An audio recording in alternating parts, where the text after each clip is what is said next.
Chowmein বলো আর noodles বলো, তার চীনে সমাজে বহুল সমাদৃত হলেও বাঙালিরা কিন্তু সাদরে গ্রহণ করেছে। জলখাবারে আজ হাক্কা নুডলস তৈরি করেছি। ছোটোবেলায় যেভাবে মা তৈরি করতো আলু নানা রকম সবজি দিয়ে, আজ সেভাবেই জলখাবারে বানিয়ে নিয়েছি হাক্কা নুডলস বা ঘরোয়া চাউমিন। প্রথমে জল গরম করে নুন দিয়ে দিয়েছি, তাতে নুডলস দিয়ে সেদ্ধ করে নেব। আমি হাক্কা নুডলস নিয়েছি দুটো, আর এই মশলাটা তো পরে ব্যবহার করব। গরম জলে একটুক্ষণ ভাপিয়ে নেব, কিন্তু সাদা তেল দিয়ে দিলে একদম ঝরঝরে থাকবে চাউমিনের স্টিকগুলো। একটু ফুটিয়ে নিয়ে এবার চেক করে নিই চাউমিনটা ভালোভাবে সেদ্ধ হলো কি না।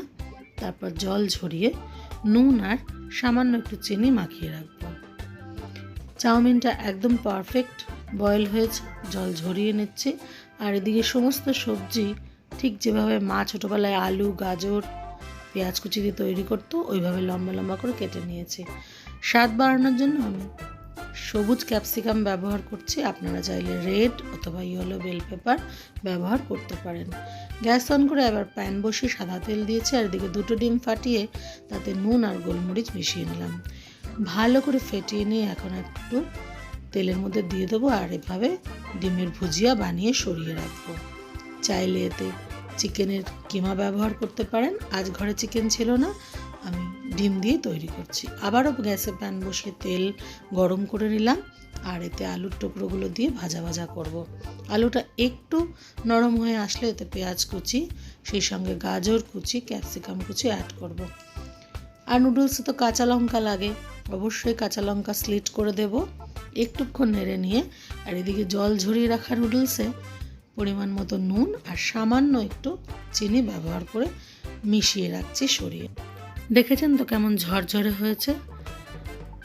চিনিটা স্বাদের ব্যালেন্সের জন্য ব্যবহার করছি, আপনারা চাইলে নাও ব্যবহার করতে পারেন। এবারে সবজিটা একটু চেক করে নিই ঠিক কতটা ভাজা হলো। খুব বেশি লাল লাল করে ভাজবো না, জাস্ট একটু সেদ্ধ হওয়ার মতন হলেই এতে নুডলসটা দিয়ে দেব। ঠিক যেভাবে আপনারা বাচ্চাদের জন্য তৈরি করেন ওইভাবে ঘরোয়াভাবে তৈরি করে নিচ্ছি আজকের চাউমিন। জলখাবারের জন্য যা আদর্শ, ছেলে মেয়ের পেটও ভরে, আর আমাদেরও জলখাবারের জন্য হাত রাতে হয় না, বাচ্চাদের জন্য কি তৈরি করব। এবারে নুডলসগুলো দিয়ে দিলাম, খুব ভালো করে মিশিয়ে নেড়ে চেড়ে নিয়ে সব শেষে একটু ভিনিগার, সয়া সস এতে অ্যাড করে দিলাম। মা কিন্তু এসব কিছুই ব্যবহার করতো না, তবুও এত দুর্দান্ত স্বাদের নুডলস তৈরি হতো। আমি যখন টিফিনে নিয়ে যেতাম বন্ধুরাই সবটা কেড়ে খেয়ে নিত। আমার খুব রাগ হতো, বাড়ি এসে মাকে বলতাম তুমি এত সুন্দর করে কেন নুডলস বানিয়েছো, আমি আজ পেলামই না ভাগে। মা শুনে বলতো ঠিক আছে, তোকে আমি আবার একদিন করে দেবো, যেদিন ছুটির দিন তুই বাড়িতে থাকবি সেদিন বানিয়ে দেবো। আজ সেভাবেই আমার বাড়ির সদস্য এবং ছেলের জন্য তৈরি করেছি এই হাক্কা নুডলস।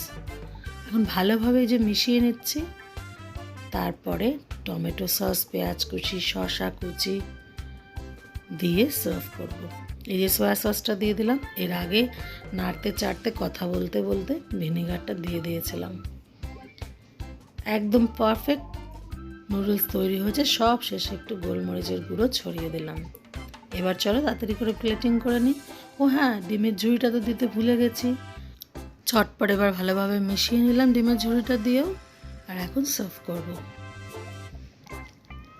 ওপর থেকে শসার কুচি, পেঁয়াজ কুচি আর টমেটো সস দিয়ে নিলে দুর্দান্ত হয়। আপনার হাতের কাছে চিলি সস থাকলে তাও মিশিয়ে নিতে পারেন। আমার কাছে আর চিলি সস ছিল না, তাই ব্যবহার করতে পারিনি। শসা, পেঁয়াজের টুকরো দিয়ে ওপর থেকে টমেটো সস দিয়ে সার্ভ করেছি ঘরোয়া হাক্কা নুডলস। সকলে সুস্থ থাকবেন, ভালো থাকবেন। খুব তাড়াতাড়ি নতুন কোনো রেসিপি নিয়ে আবার আসবো। এখন লং ভিডিও কম দিচ্ছি, শর্টস দিয়ে আপনাদের সামনে হাজির হচ্ছি। আজ তবে আসি, দেখা হবে অন্য কোনো ভিডিওতে। টাটা।